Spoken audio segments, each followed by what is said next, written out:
Para tayong mga pinapausukan na bis, bumblebees.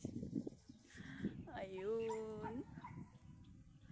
Foggy na naman sa lugar namin. Lakas ng hangin, lamig-lamig. Hindi na makita ang airport ng Baguio. Sa Lawakan.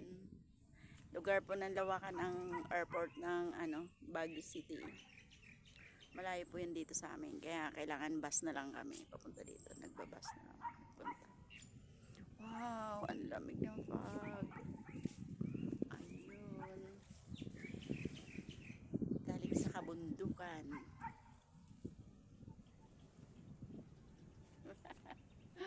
Sarap, lamig. Yung mga taga Maynila, welcome po kayo dito sa Baguio City. Maranasan nyo po ang lamig sa Tagaraw. Ayan. Para kang nasa aircon na pagkalakas. Parang high lang yan.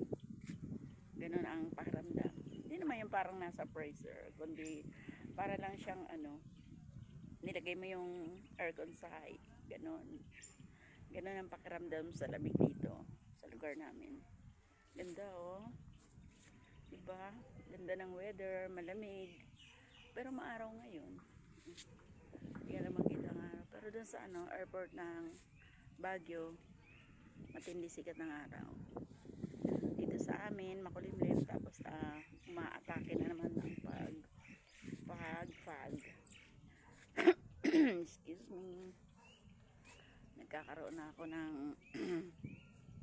sa lamig. Sa umaga malamig, sa gabi malamig, at kahit tanghali 11 o'clock lang ngayon pero ang lamig sa hangin dito at ang foggy. Ayan, mamaya na yan, laganap na yan dito na fog na yan, diba? Ito po ang Baguio City, summer capital, pero malamig. Malamig ang weather. Ayan, hindi na makita yung mataas na bundok doon. Mataas na bundok.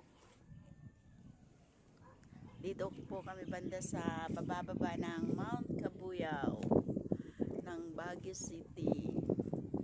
Dito po ang aming lugar. Sadyang malamig. Ayan, kahit maaraw malamig.